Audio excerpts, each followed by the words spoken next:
Disclaimer. सो अगर तुम एक हिंदू हो तो तुम्हारे लिए वीडियो बहुत ही हार्ड टू डाइजेस्ट होने वाली है। Hello guys, welcome back to the channel. तो अगर मैं तुम्हें बोलूं कि Islam defeated Hinduism in Indian subcontinent, तुम्हारा रिएक्शन कैसा होगा? तो वेट, पहले तुम मुझे कमेंट्स में गालियां दो और इस वीडियो को डिसलाइक करो। तुम्हें ये वीडियो पूरी देखनी पड़ेगी बिकॉज एट द एंड मैं कुछ ऐसी चीज़ बोलने वाला हूँ जो कि तुम्हें as a Hindu proud feel करा देगी। सो कहानी स्टार्ट होती है आज से 1400 ईयर्स पहले, जब इस्लाम धरती पे आया भी नहीं था।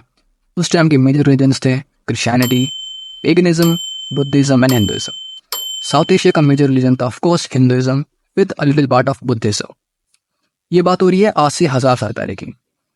सो ये रिलीजन्स प्रेजेंट थे modern day Indonesia, Thailand, Malaysia, Afghanistan, Pakistan end of course India में। तुम में से बहुत लोग कह रहे होंगे कि भाई इंडोनेशिया, मलेशिया, अफगानिस्तान ये कब से हिंदू हो गया? बट यस ये कंट्रीज जो कि आज की डेट में सो एंड सो शरिया लॉ के अंडर रन कर रही हैं, एक्सेप्ट इंडोनेशिया जो कि थोड़ी सी बेटर है, were at the time completely Hindu majority countries, एक अ हिंदू राष्ट्र। सो let's talk about the curious case of Indonesia first. तुमने कुछ साल पहले सुना होगा इंडोनेशिया के रूलर सुकर्णो की बेटी ने हिंदुइज्म में कन्वर्ट किया था। शायद तुम भूल गए होगे। So let's talk about how Hindu text like Ramayana mentioned Indonesia. तो हिंदू टेक्स्ट में इंडोनेशिया का मेंशन्ड एज यवद्वीप, और रामायण में यह भी लिखा है कि सुग्रीव ने माँ सीता की खोज में अपनी वानर सेना को यवद्वीप एक इंडोनेशिया तक भेजा था। इसके अतिरिक्त यवद्वीप, सुवर्णद्वीप और रुथवक द्वीप में जाकर देखो। आप निश्चिंत रहिए महाराज, माता सीता की खोज में मैं अपने वीर वानर दल के साथ अंतिम छोर तक जाऊंगा। इंडोनेशिया की किंगडम्स लाइक शैलेंद्र राजवंश, संजय राजवंश जैसे बुद्ध एम्पायर और मजापहित राजवंश जैसे हिंदू एम्पायर, ये मजापहित याद रखना, इसका बहुत बड़ा हाथ है टू प्रिजर्व हिंदुइज्म। बाद में Chola empire, Rajendra Chola the great, उन्होंने ये पूरा आयरन नेशन कब्जे कर लिया and then they build big Shiva and Vishnu मंदिर जो कि आज भी तुम्हें दिख जाते हैं वहाँ पे। सो स्टार्ट होती है बात जब अरबिक ट्रेडर्स इंडोनेशिया में जाया करते थे, तो इनकी ऑनेस्टी, इनकी रिचनेस, ये सब देख के वहाँ के लोग इम्प्रेस होने लग गए। उस टाइम इंडोनेशिया बहुत ही गरीब था and seeing this rich traders they all started getting attracted toward Islam. And then they saw कि हाउ दिस न्यू गाइस, क्योंकि उनके लिए at the time Islam was completely new, so this started the rise of Islam. बाद में puppet show जो कि biggest reason है वहाँ के इस्लामिक कन्वर्जन का, एंड रामायण, महाभारत, इन सब को रिप्लेस कर दिया गया by the stories of Prophet Muhammad and Islamic stories. So this all brought the rise of Islam over there in Indonesia. But it is not the end. वहाँ कुछ लोग अभी भी जिनके लिए हिंदुइज्म से ऊपर कुछ नहीं था, they did not want to leave this religion. Hence they moved to Bali and preserve Hinduism. Yes, this is the reason why Bali आज भी majority हिंदू देश है, despite Indonesia being 98% Muslim.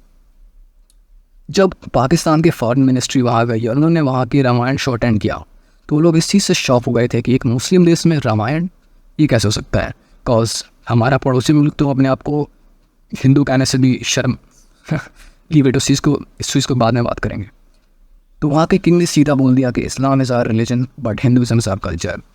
इसी रीज़न की वजह से तुम्हें वहाँ के लोगों के names like Fatima, Saraswati, Indra, Mohammed etcetera मिल जाएंगे। अब बात करते हैं द ग्रेट अफ़गानिस्तान की। सो अफ़गानिस्तान जो कि ISIS, everything like America, Russia, सब ने कोशिश करी अफ़गानिस्तान को कंकर करने की, at the end nobody could.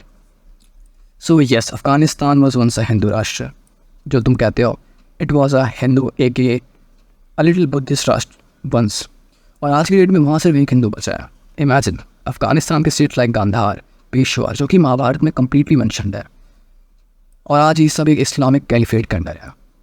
सो गांधार पहले मौर्य एम्पायर का रूल था, जो कि बाद में अशोका के बुद्धिज़्म में कन्वर्ट होने के बाद Buddhism flourished over there and Buddhism made Afghanistan really weak. ये ट्रूथ है, Buddhism made Afghanistan really weak, और वहाँ से उसका डाउनफॉल शुरू होता है।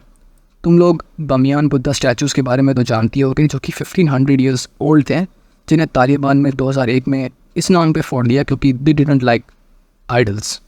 So yeah, they destroyed that 1500 years old statues. Standing Buddhas were turned to rubble by the Taliban in March 2001. 20 years ago. During the same time, the Taliban leader Mullah Muhammad Omar issued a decree of eliminating all non-Islamic statues and sanctuaries in Afghanistan. Afghanistan पहले खुरासान के नाम से जाना जाता था, जिसमें आज की डेट में ईरान, तुर्कमेनिस्तान, उज़्बेकिस्तान और सेंट्रल एशिया की कंट्रीज़ थी। इस पे सेंट्रल एशिया के रूलर्स ने ना जाने कितने अटैक्स करे, and eight the and rulers like Ghaznavi, घुरी एंड मुगलों ने अपना कंट्रोल ले लिया। मोहम्मद गजनवी ने काबुल पे अटैक कर वहाँ की लास्ट हिंदू किंगडम हिंदू कुश का अंत कर दिया, और यहाँ से इस्लामिक कॉन्क्वेस्ट शुरू होता है, जहाँ हिंदुओं पे अत्याचार, जिज़्या वसूलना, मंदिर तोड़ना, ये सब शुरू होते हैं। 1332 में इब्न बतूता ने हिंदू कुश पर्वत की टूर किया, और उन्होंने हिंदुओं के हत्यारा हिंदू कुश पर्वत को बताया कि जब हिंदू स्लेव्स को वहाँ से लाया जाता था तो वहाँ की ठंड के कारण वो लोग उस एटमॉस्फेयर को अडेप्ट नहीं कर पाते थे, जिनकी वजह से उनकी मृत्यु हो जाती थी। एंड जो लोग ये काम नहीं करते थे उन पर ना जाने कितने अत्याचार होते थे। So imagine the atrocities done on Hindus bye them. धीरे धीरे ये कॉन्क्वेस्ट चलता रहा और 1970 तक वहाँ पे हिंदू और सिखों की पॉपुलेशन 2 से 3 लाख थी, बट वहाँ के मुजाहिदीनों की वजह से these all Hindus and Sikhs left Afghanistan, and बाद में जो कसरती तालिबान ने पूरी कर दी। In the between, yes, Sikh empire like Ranjit Singh and all these people made a lot of impact over there, but at the end, Islam remained. So at the end, can you say, did Islam defeat Hinduism? इसका answer है no.